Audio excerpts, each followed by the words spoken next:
10 Proven Self-Improvement Tips for Everyone. The healthiest approach to self-improvement is the one that works best for you, but how can you know which one that will be?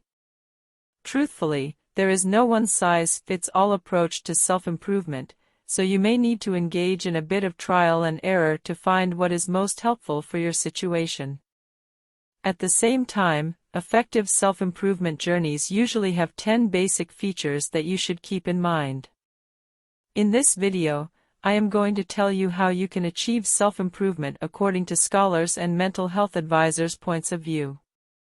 Thus, watch the video till the end and do not skip.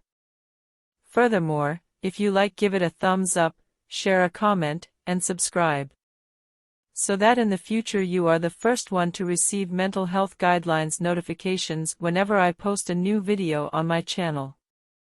1. Gradual pace. There are no quick fixes when it comes to self-improvement. Focus on self-improvement approaches that involve a gradual change to increase your odds of success. These approaches typically have you focus on one change at a time, and you only move on to the next change when you become comfortable with the earlier change in your life. Gradual self-improvement usually also breaks things down into easier steps, just like in high school or college when you would break down your assignments into more manageable chunks. For example, simply planning to go to the gym 3 times a week to improve your mental health might feel like too big of a step at the beginning. Instead, a gradual plan might have you choose clothes to wear to the gym, choose days and times you will go, and plan out your workouts in advance so that you don't feel overwhelmed once you get there. Another way self-improvement can be gradual is to think of the smallest change that you can make in a positive direction, or how to improve by just 1% at a time. For example, if you want to become a more social person, you might make a point of introducing yourself to one new person each month. An even better chance to implement would not require ongoing effort from you but rather a one-time implementation.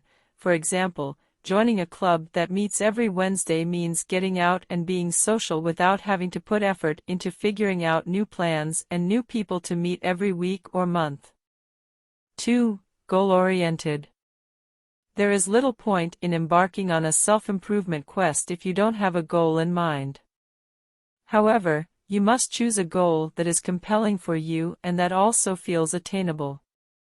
This often means starting with a big dream goal and working backward from there to identify smaller goals along the path toward that big goal. Having a set of goals will keep you motivated at times that you feel like quitting. 3. Accountability. The best self-improvement plans will involve a commitment on your part. The ideal way to set that commitment is to write it down or make a verbal promise to someone close to you, an accountability partner of sorts. Below is an example of an accountability statement. I am committing to my mental health by meditating for 5 minutes each morning and repeating a positive affirmation to myself after the meditation is complete. This is part of a larger goal. I have to include more mindfulness in my life. I want to do this to help prepare myself for each day, to remind myself that I am capable of achieving what I want, and to reduce stress. 4. Plan for obstacles. Obstacles will always arise when you have made plans and goals. Staying on track requires identifying the obstacles that you are likely to face and having a plan to deal with them. In this way, the best self-improvement approaches incorporate awareness that things will not always go smoothly and that you must be able to adjust accordingly. They will also have you list out coping strategies to deal with those obstacles in a concrete way. 5. Rewards for success. Beyond the reward of improving yourself, many self-improvement approaches incorporate some form of reward for behavior. A common example would be rewarding weight loss with a non-food reward. In the area of mental wellness, rewards for sticking to a self-help regime could include anything that motivates you. It is up to you to figure out what that is. 6. Evidence-based. Perhaps most importantly, the healthiest self-improvement approaches will be grounded in research evidence.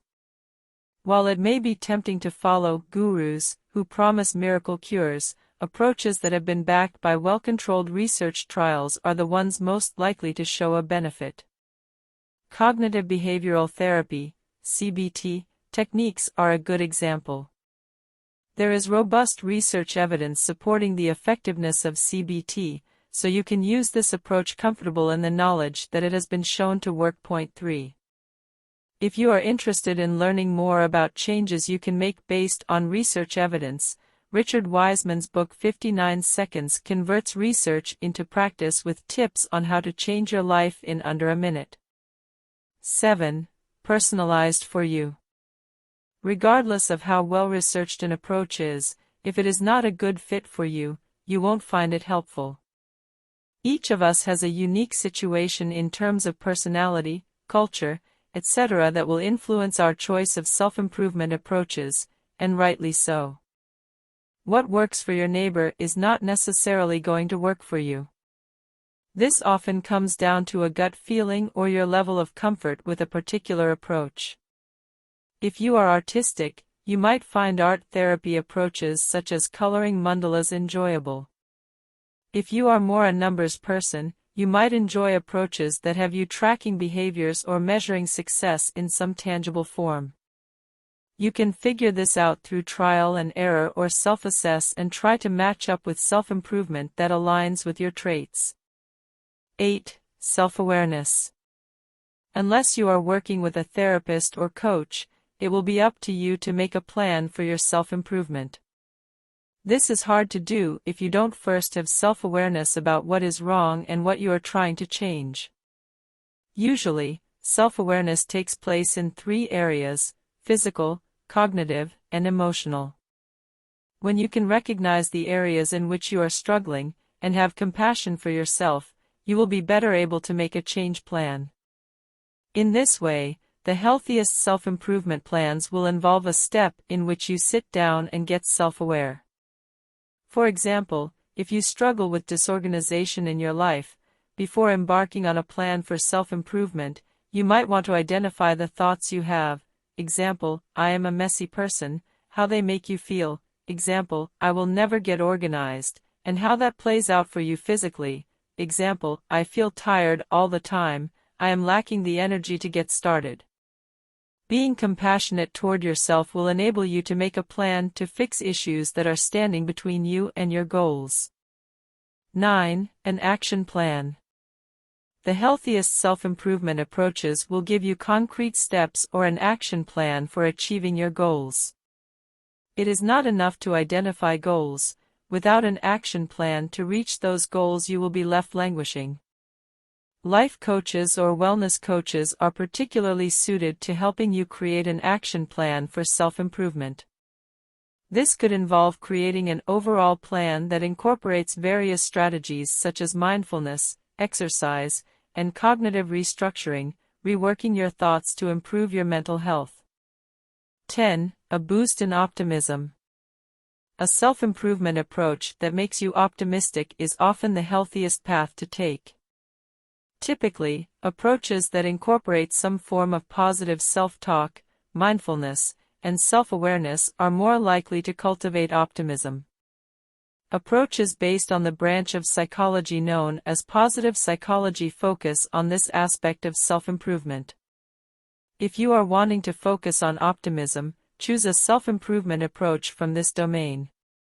In addition to the above 10 qualities of a healthy self-improvement approach, the plan that you develop should always allow for readjustment along the way.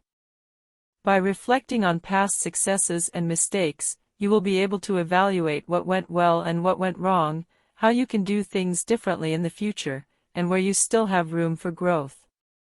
Finally, remember that any movement in a positive direction is progress, no matter how small or how long it takes. It is better to follow a plan for self-improvement that has the above qualities and takes a bit more time than to try for a quick cure. The time and effort you invest will be rewarded in the end. Thanks for your time. Stay healthy, safe, and have a blessed life. If you like this video, share it with your family.